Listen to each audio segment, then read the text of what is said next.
அனைவருக்கும் வணக்கம். நாம் அவ்வப்போது சகோதர சகோதரிகள் நம்மிடத்திலே விடுக்கக்கூடிய வினாக்களுக்கான விடையை நம்முடைய சிற்றறிவுக்கு எட்டிய வரையிலும் உங்களோடு பகிர்ந்து வருகிறோம். சரணாகதி அல்லது குருவின் ஆசி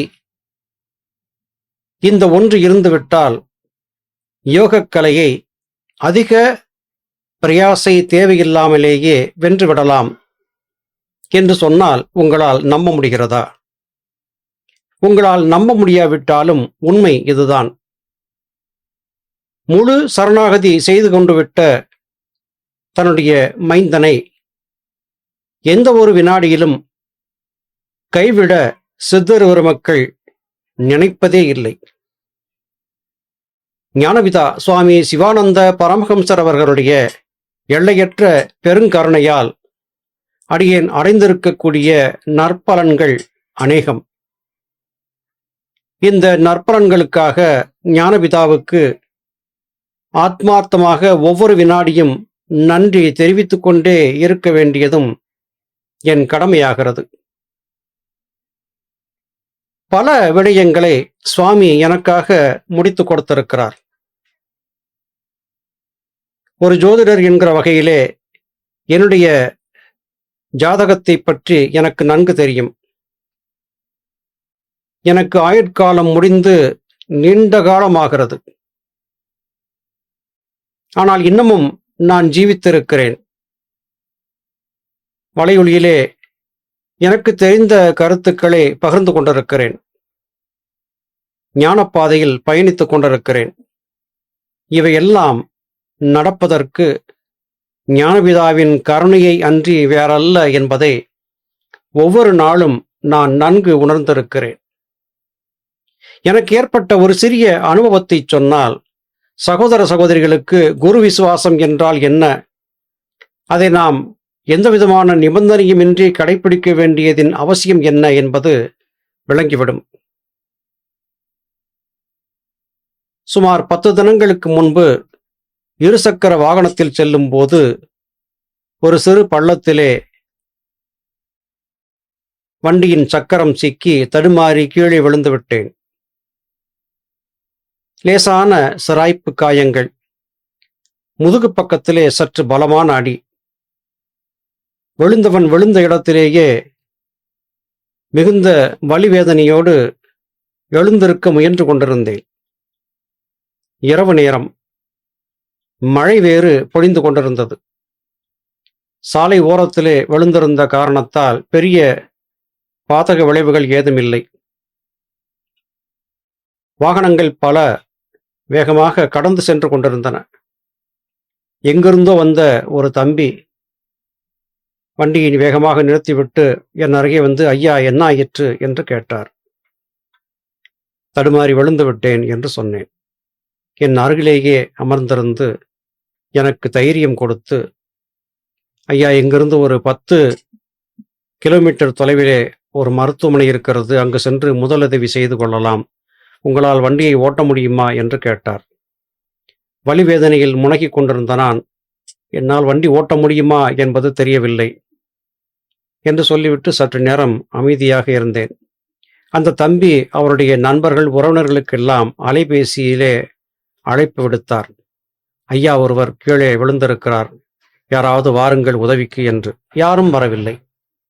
பார்த்தீர்கள் ஐயா, இதுதான் உறவுக்காரர்கள், அவசரத்திற்கு கூப்பிட்டால் யாரும் வரமாட்டார்கள் என்று சொல்லி, உங்களால் முடியுமா என்று கேட்டார். இப்போது சற்று வலி குறைந்திருந்தது. என்னால் முடியும் என்று சொல்லி நானே என்னுடைய இருசக்கர வாகனத்தை இயக்கி கொண்டு அவர் சொன்ன அந்த மருத்துவமனைக்கு சென்று விட்டேன். என்னுடைய 2 பெண்களும் அண்டை வீட்டார் ஒருவர் உதவியோடு வாகனத்தில் அந்த மருத்துவமனைக்கு வந்து விட்டார்கள்.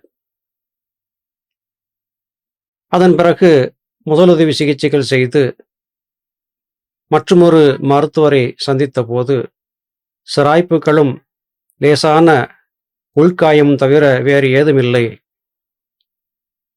எந்தவிதமான மேல் சிகிச்சையும் தேவையில்லை என்று சொல்லி அனுப்பிவிட்டார். ஆனால் வலது பக்கம் விழாவுக்கு சற்று மேலே ஒரு வலி இருந்து கொண்டே இருக்கிறது. தும்மல் விழுந்துவிட்டால் தாங்க முடியாத கொடூர வலி தொலைத்தெடுத்துவிடும். ஆனால் இந்த வலிகளை பொருட்படுத்தாமல் நாம் வலையொலியிலே பதிவுகளை போட்டுக்கொண்டுதான் இருக்கிறோம். அன்றாட கடமைகளையும் வலிகளை பொறுத்தபடியாகவே செய்து கொண்டேதான் இருக்கிறேன். மாவரைக்கும் இயந்திரத்திற்கு செல்ல வேண்டியிருந்தது. அந்த இயந்திரத்திலே மிளகாய் பொடி அரைக்கும் நெடி பட்டுவிட்டால் கடுமையாக தும்மல் ஏற்படுவது வழக்கம்.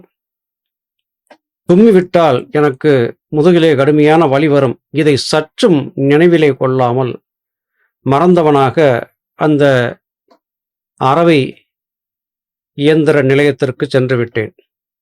என் அருகிலே நின்று கொண்டிருந்தவர்கள் எல்லாம் தும்மிக் கொண்டே இருந்தார்கள். எனக்கு அதை பற்றிய சிந்தனையும் இல்லை, தும்மல் வரவும் இல்லை. அதன் பிறகு நாம் கொண்டு போயிருந்த கோதுமையை அரைத்து வாங்கி வீடு திரும்பும் போதுதான், ஆம், நமக்கு ஏன் தும்மல் வரவில்லை, தும்மல் வந்திருந்தால் வலியிலே துடிதுடித்து போயிருப்போமே என்று நினைத்து பார்த்தேன். அத்தனை நெடியில் இதுவரையிலும் அந்த அரவை நிலையத்திற்கு சென்றபோது நான் தும்மாமல் வந்தது என்பது கிடையவே கிடையாது.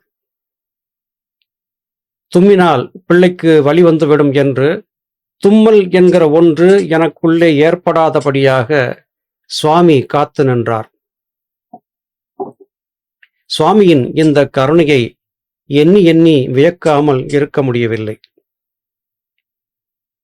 வாகனத்திலே இருந்து கீழே விழுந்தபோது லேசான சிராய்ப்புகளை தவிர எலும்பு முறிவுகளோ அல்லது வேறு எந்த பாதிப்புகளுமோ இல்லாமல் சுவாமி தனது கைகளால் தாங்கி என்னை பத்திரமாக காப்பாற்றியிருக்கிறார் என்பதையும் புரிந்து கொள்ள முடிகிறது.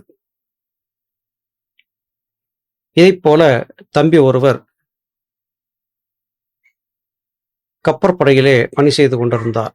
சுமார் 40 அடி உயரத்திலே இருந்து தடுமாறி கீழே விழுந்து விட்டார். எந்த ஒரு சிறு காயமும் இல்லாமல் அந்த தம்பி தப்பித்துக் கொண்டார். காரணம், அவர் சுவாமி சிவானந்தர் மீது அளப்பரிய பட்டுதல் கொண்டவர். இப்படிப்பட்ட அதிசயங்கள் நடந்திருக்கின்றன. இதன்றியும் சில வேளைகளிலே பயிற்சி செய்ய இயலாது போவது உண்டு.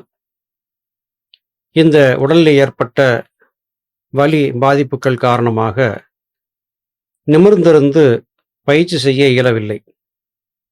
சரி, படுத்திருந்தபடி அல்லது சாய்ந்து உட்கார்ந்தபடி பயிற்சி செய்து பார்க்கலாம் என்று முயன்றால், இதற்கு முன்பு அமர்ந்திருந்து செய்த பயிற்சியை காட்டிலும் இப்போது பயிற்சி மிகவும் சுலபமாக அண்ணாக்கு பாதை வழியாக வாசி சஞ்சாரம் என்பது இலகுவாக இருப்பதை என்னால் உணர முடிகிறது. இப்போது உங்களுக்கு ஒரு வினா வந்திருக்கலாம். இவர் ஏதாவது தவறு செய்திருந்திருப்பார், அதற்காக இவருக்கு இந்த சிறு விபத்து ஏற்பட்டிருக்கும் என்று எண்ணத் தோன்றும். ஆம், நான் தவறு செய்திருக்கிறேன்.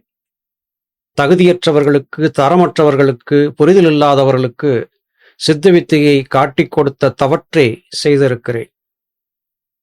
கர்ம வினைகளை சித்த வித்தை காட்டிக் கொடுப்பவர்கள் வித்தை பெறுபவர்களிடமிருந்து சிறிதளவாவது பெற்றுக்கொள்ளத்தான் செய்வார்கள் என்பது மரபு. எல்லோரும் இதை அனுபவித்திருக்கிறார்கள். இயேசு கிறிஸ்து நிறைய துன்பங்களை சந்தித்திருக்கிறார். நபிகள் நாயகம் நிறைய துன்பங்களை சந்தித்திருக்கிறார். ராமகிருஷ்ண பரமஹம்சர் ஏராளமாக துன்பத்தை சந்தித்திருக்கிறார். பகவான் ரமணர் நிறைய துன்பங்களை சந்தித்திருக்கிறார். இப்படி ஞானிகள், மகான்கள் இரக்கத்தின் பேரிலே மனித குலத்திற்கு நல்லவற்றை செய்ய வேண்டும் என்று கருதி வாசி முதலாகிய விளக்கங்களை கொடுத்தவர்கள் எல்லாம் இந்த பாழும் மனிதர்களுடைய கர்மவினைகளை சிறிதளவு உள்வாங்கிய காரணத்தால் துன்பங்களை சந்தித்தும் தான் இருக்கிறார்கள். ஆனால் இத்தனை நடந்தும், இத்தனை துன்பங்களுக்கு இடையிலும் பெரிதாக ஏதும் ஏற்படாமல் சுவாமி காப்பாற்றி நிற்கிறார் என்றால் செய்த சித்த வித்தையின் பயிற்சியின் வீச்சு காரணமாக இந்த பாதுகாப்பு கிடைத்திருப்பதாக நான் கருதவில்லை. ஞானபிதா சுவாமி சிவானந்த பரமஹம்சர் அவர்கள் மீது அடியேன் கொண்டிருந்த அளப்பரிய பற்றுதலும் சரணாகதியும் தான் என்னை எந்த அளவிற்கு பாதுகாத்திருக்கிறது என்பதை புரிந்து கொண்டிருக்கிறேன். இந்த நிகழ்ச்சியை உங்களுக்கு சொல்லுவதன் மூலமாக முழுமையான சரணாகதியின் அவசியத்தை ஓரளவுக்காவது புரிய வைத்திருப்பேன் என்று கருதுகிறேன். ஞானபிதாவின் பேரருள் பெருங்கருணையால் அவருடைய சித்தவித்தை பயிற்சியை முடிந்தவரை செய்து பயணிக்கும் போது 100 விழுக்காடு சுவாமியின் அன்பிற்கு நாம் பாத்திரமாவோம். விரும்பினாலும் விரும்பாவிட்டாலும், சரியாக பயிற்சி செய்திருந்தாலும் செய்யாவிட்டாலும், பயிற்சியின் முடிவு, அதாவது மரணம் என்பது ஏற்படக்கூடிய தருவாயிலே துரியத்திலே இருந்து துரியாதீதத்திற்கு ஜீவனின் போக்கை மேலேற்றி பிரகாசம் குறைந்து விடாதபடியாக, ஜீவஜோதி அணைந்து விடாதபடியாக காப்பாற்றி நம்மை முத்திக்கு இட்டுச் செல்லக்கூடிய பெரும் பொறுப்பையும் காரியத்தையும் ஞானபிதா சுவாமி சிவானந்த பரமஹம்சர் செய்வதாகச் சொல்லியிருந்தார், செய்து கொண்டும் இருக்கிறார். மற்றும் ஒரு சிறிய சம்பவத்தை இங்கே சொல்லி இந்த பதிவை நிறைவு செய்யலாம் என்று கருதியிருக்கிறேன். எங்கள் ஊருக்கு பக்கத்திலே தனியாமங்கலம் என்கிற ஊரிலே ஞானபிதா சுவாமி சிவானந்த பரமஹம்சர் அவர்கள் வந்து தங்கியிருந்த ஒரு இடத்திலே சித்தவித்தை பயிற்சி செய்வதற்காக ஒரு ஓட்டுக்கூடம் ஏற்படுத்தப்பட்டிருந்தது.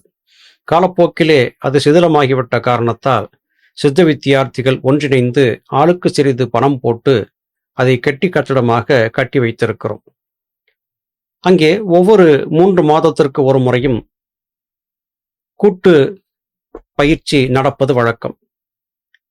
இந்த பயிற்சி நடக்கும்போது வெள்ளை ஆடை உடுத்தியபடியாக பலர் வந்து செல்வதை பார்த்திருந்த அந்த கிராமத்தைச் சேர்ந்த பெண்மணி, இங்கே என்ன நடக்கிறது என்று கேட்டார். அவர்கள் ஒரு சித்தரை வணங்குகிறார்கள் என்று அவர்களுக்கு தெரிந்தபடியாக இயல்பாக பதில் சொல்லியிருக்கிறார்கள். அந்த பெண் தன்னுடைய பேத்தியின் தேர்விலே வெற்றி பெற வேண்டும், பேத்தி போதுமான அளவு படிப்பிலே அக்கறை இல்லாமல் இருக்கிறாள், அதற்காக உங்கள் சுவாமியிடம் வேண்டிக் கொள்ளுங்கள் என்று சொன்னாராம். சரி என்று சொல்லியிருக்கிறார்கள். அந்த பெண்ணும் யாரோ ஒரு சித்தர் நம் பேத்திக்கு ஆசி வழங்கட்டும் என்று பொதுவாக வேண்டியபடி சென்று விட்டார். நல்ல மதிப்பெண் பெற்று அந்த பெண்ணின் பேத்தி தேர்விலே வெற்றி கண்டிருக்கிறாள். 10ஆம் வகுப்பு தேர்விலே வெற்றி கண்டிருக்கிறாள். இந்த வெற்றியின் காரணமாக அந்த சித்தருக்கு நன்றி சொல்ல வேண்டும் என்று நம்முடைய சித்தவித்தை பயிற்சி நிலையம் இருந்த இடத்திற்கு அந்த பெண் வந்திருக்கிறாள். அதற்கு முன்பு இருந்த ஒரு அரச மரத்தின் கீழே ஒரு கட்டிலிலே ஒரு பெரியவர் அமர்ந்திருக்கிறார். வெள்ளை ஆடை உடுத்தி அமர்ந்திருக்கிறார். இந்த பெண்ணை பார்த்ததும் புன்னகைக்கிறார். இவரும் புன்னகைத்துவிட்டு யாரோ ஒரு பெரியவர் அமர்ந்திருக்கிறார் என்று சொல்லி சித்தவித்தை ஆலயத்திற்கு சென்று விட்டார். அங்கே இருந்தவர்களை பார்த்து, இந்த படத்தில் இருப்பதைப் போல ஒருவரை நான் பார்த்தேன், அந்த மரத்தடியில் அமர்ந்திருந்தார் என்று சொல்லவும் எல்லோரும் வந்து பார்த்தபோது அங்கே யாருமே இல்லை. சித்தவித்தை பெறாத ஒரு பெண் சுவாமியின் தரிசனத்தை பெற்றிருக்கிறார் என்பதை புரிந்து கொள்ள முடிந்தது. இதுபோன்ற அனுபவம் அடியேனுக்கு ஏற்பட்டிருக்கிறது. ஞானபிதா எனது இல்லத்திற்கு வந்து எனக்கு ஆசி வழங்கியதை இன்றும் நான் மறவாது இருக்கிறேன். அருமை சகோதர சகோதரிகளே, உண்மையும் நேர்மையுமாக இருந்து சித்தர் பெருமக்களுடைய அன்பிற்கு பாத்திரமாகி சித்த வித்தையை முறைப்படி தீட்சையாக பெற்று என்ற வரையிலும் பயிற்சி செய்து வரும்போது உங்களுக்கு ஏற்படக்கூடிய அனைத்து விதமான உதவிகளையும் சுவாமி செய்து கொடுத்து கொண்டே இருக்கிறார் என்பதை இந்த சிறிய உதாரணங்கள் மூலமாக நீங்கள் புரிந்திருப்பீர்கள் என்று கருதுகிறேன். மனமயக்கத்தை கைவிடுங்கள். மற்றவர்கள் சொல்வதை கேட்காதீர்கள். உங்களுக்கு முறைப்படி வித்தை காட்டிக் கொடுக்கப்பட்டான பிறகு சுவாமியை நம்புங்கள், சித்த வித்தையை நம்புங்கள், சித்த வேதம் படித்துக்கொண்டே பயிற்சி செய்யுங்கள். சுவாமியின் பெருங்கருணை நிச்சயம் உங்களை நீங்காது இருக்கும். அடியேன் பெற்றது போன்ற அனுபவம் பலரும் பெற்றிருக்கக்கூடும். சிந்தித்து பாருங்கள். சரணாகதி, குருபக்தி இந்த இரண்டை உறுதியாக கை கொண்டிருந்தால் இந்த பிறவியில் முத்தி மோட்சம் நித்தியம் சித்திக்கும் என்பதை சொல்லி நல்ல வாய்ப்புக்கு நன்றி சொல்லி இந்த பதிவை நிறைவு செய்கிறேன். மீண்டும் மற்றுமொரு பதிவிலே உங்களை சந்திக்கிறேன். அதுவரையிலும் நன்றி. வணக்கம்.